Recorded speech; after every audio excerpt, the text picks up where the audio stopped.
Breaking news into the Mercedes hit-and-run case in Delhi. The bail plea of the juvenile accused, who turned 18 3 days after the accident, has been rejected by the Juvenile Justice Board. The accused can apply for a bail again on the 23rd of April. Sources say the JJB observed the teenager is a repeat offender and has been challaned, has been driving for 2 years. It's as much a case of bad parenting which allowed the teenager to drive. The teen, who was speeding in his father's Mercedes, has been charged with culpable homicide not amounting to murder. Crucially, his father, who allowed an underage person to drive, has been booked for abetting the crime. The teen, who was out for a joyride with students, had mowed down the marketing executive Siddharth Sharma.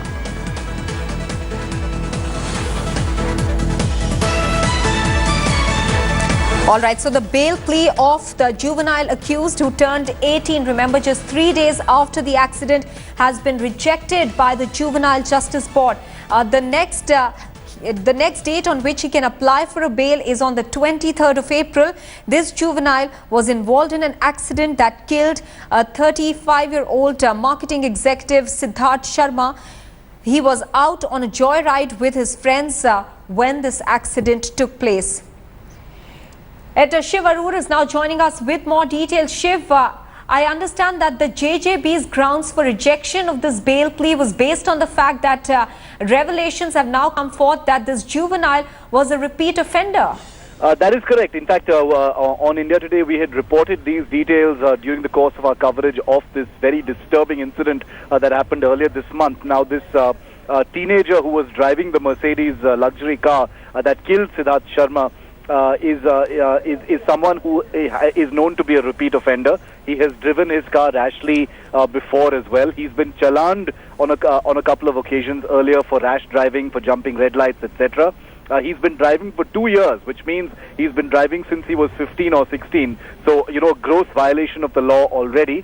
Now, the Juvenile Justice Board has also observed that this is possibly as much a case of bad parenting, right? That this teenager was allowed to drive. Okay. Shiv, just hold on to your thoughts there. I'm joined by Ankit Tyagi live now with more details. Ankit, what were the JJB's observations today as it rejected the bail plea of this juvenile? Well, two important things, Maha. First of all, this is the second time the bail for this juvenile offender has been rejected by the Juvenile Justice Board. On 23rd, the family of the juvenile is going to once again try and apply for a bail. The Juvenile Board also also mentioned that he's a repeat offender. There are challans for rash and negligible driving. For last 2 years, according to the arguments inside, he was already driving the car. I have with me Shilpa and Yogesh. Both of them are family members, sister and brother of Siddharth, who unfortunately lost his life in this accident. Shilpa, first of all, what happened inside? The boy was there, his family was there. What were their arguments? What did they want? On what grounds did they want the bail? No, they had applied, and yesterday there was a hearing, but the board asked a day's time, which was today. So they just rejected the bail, and there was no counter questioning on this day. But the board has to give a reason, so they gave the reasons, and the reasons were that because he's a repeat offender, plus it's a classic case of bad parenting. The parents knew about it. They are the ones who have been giving him the car to drive, which is absolutely wrong and illegal, and a very, very bad case of bad parenting. So we can't.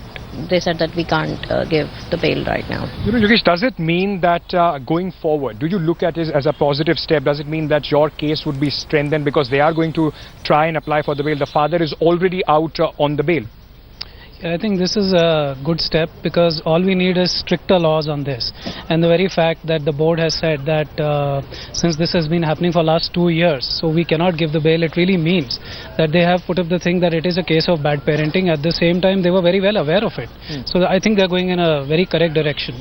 What about the father? He's out on the bail. Would you like, the police to proceed a little, faster on his case also? They have put out a law, slapped some sections against him, unprecedented so far. Do you believe that he should also be held responsible? No, definitely. We have been asking him since the day one that whatever has happened, the parents are equally responsible. And yes, the police is actually now again appealing to the court for the case where the father was bailed out. So yes, I'm very, very hopeful now. I'm not sure whether I'm allowed to ask this or not, but the boy was there. Any remorse, anything that you thought that, he was remorseful of this entire incident? I don't know. I didn't have courage to see his face. So there, the family, they are fighting it out. Of course, it's now a bigger fight than the brother that they have lost. They want stricter laws so that things like these do not happen. They also believe that the father the family is responsible. As the Juvenile Justice Board also said, it's a classic case of bad parenting. Yes. And going forward, of course, they are going to fight it out. They believe that it's a good step going forward in this case, Maha. Ankit, as you're pointing out that the Juvenile Justice Board has made that scathing remark against the parents, calling it a case of bad parenting. So how do you see this this observation reflecting in the case against the father who had allowed his juvenile son to drive the car? Well, that is something that is now going to be very interesting. The Delhi police for the first time had in fact booked the father. They had applied stringent laws against the father also, but he got the bail. What we have been told is that the police is planning to oppose this bail. They are going to go to a higher court and oppose this bail. Whether the court is convinced with the arguments of the Delhi police or not, that is something we'll have to wait and see. But the family does believe that the father, the family of the juvenile is responsible. How the arguments about the father saying that he did not know that his son was driving, they do not hold water. For 2 years he was driving. There were challenges being sent on his driving. How could it be that the family did not know that a 16 or a 15-year-old is taking the car out and driving it dangerously? So all these things are being looked into. The police is of course now planning to go to a higher court against the father also. As of now, he's out on bail. The boy's bail has been rejected by the Juvenile Justice Board. We'll have to wait and see what happens on the 23rd, Maha. Right, all right. So the juvenile can apply for bail on the 23rd now is what we understand. Ankit, thanks for joining us with those details. His bail plea today was rejected by the Juvenile Justice Board. The Modi government is planning to roll out special facilities for minority Hindus from Pakistan. Now, people belonging to the minority community of Pakistan staying in India on a long-term visa will soon be allowed to buy property.